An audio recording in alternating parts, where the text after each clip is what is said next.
Alors que la violence a atteint un stade inouï cette semaine en Ukraine, on dénombre environ 80 morts depuis mardi, le président Yanukovych a consenti des concessions majeures à l'opposition.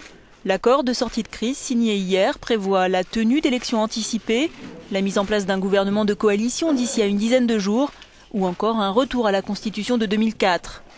Si le représentant de la Russie, convié parmi d'autres autour de la table, n'a pas signé le compromis, le chef du Kremlin, Vladimir Poutine, a estimé avec Barack Obama que le plan de paix devait être appliqué rapidement.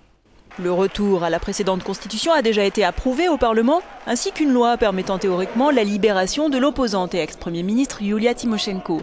Sur ce point, toutefois, le président ukrainien doit encore donner son aval. Les réactions à chaud de certains des dizaines de milliers de manifestants qui continuaient hier de camper sur la place de l'Indépendance. Revenir à la Constitution de 2004 n'est pas évident et cette Constitution devrait être revue. Aujourd'hui, on n'a pas de leader pour conduire cette révolution. C'est pourquoi je pense que Tymoshenko doit sortir de prison. Le ministre de l'Intérieur, Zaharchenko, devrait être jugé pour crime, car tant de gens pacifiques sont morts.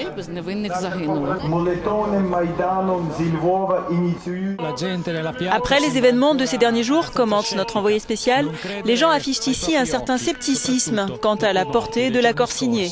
Sergio Cantone, Euronews, Kiev.